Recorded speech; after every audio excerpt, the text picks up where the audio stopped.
Salut tout le monde, c'est Eloi. Aujourd'hui, notre sélection, c'est un reportage de la BBC qui nous dévoile les coulisses de la récolte du jasmin, largement utilisé dans la production des parfums des grandes maisons de luxe. Et c'est loin d'être tout rose. On fait le point en 2 minutes. C'est parti.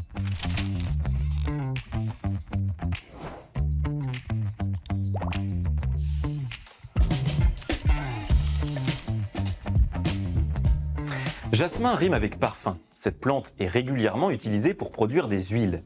Ces huiles sont contenues dans de petits flacons vendus à grand prix par les marques de luxe. Sur une politique d'achat responsable et inclusive, respectueuse des personnes et de l'environnement. L'industrie du parfum cache une réalité beaucoup plus sombre.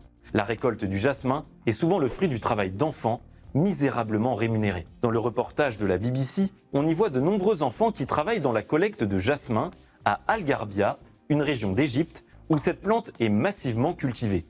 Pour info, l'Égypte représente à elle seule la moitié de la production mondiale de jasmin. Le jasmin fleurit à l'approche du soir et se ramasse pendant la nuit. C'est dans ces conditions que la collecte a lieu. Les enfants, qui accompagnent souvent leur mère, sont payés 1,5 $ la nuit.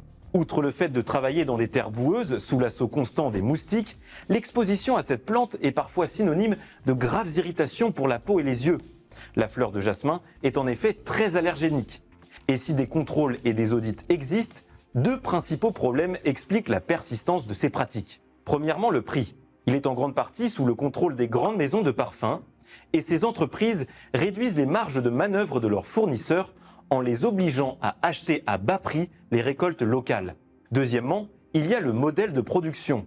Les grandes maisons passent par des fournisseurs intermédiaires qui travaillent avec de nombreux collecteurs indépendants. Ces collecteurs sont difficilement identifiables et contrôlables. Et pourtant, les prix du parfum, eux, ne cessent d'augmenter. Les bénéfices sont répartis entre des industriels, des publicitaires et des grands distributeurs.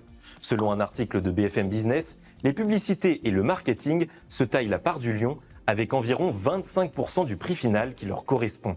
Et à côté, les salaires des enfants exploités restent le même. En avril 2024, l'Union européenne a demandé aux principales enseignes de parfums françaises d'identifier les potentielles violations des droits de l'homme que pouvaient générer leurs activités et celles de leurs fournisseurs. Face à ces mesures et aux révélations de la BBC, les grandes compagnies de parfums ont réitéré leurs engagements contre le travail des enfants. Reste à savoir si les mots seront réellement suivis des faits. Si vous voulez en savoir plus et échanger sur ce thème, retrouvez-nous sur Internet et les réseaux sociaux.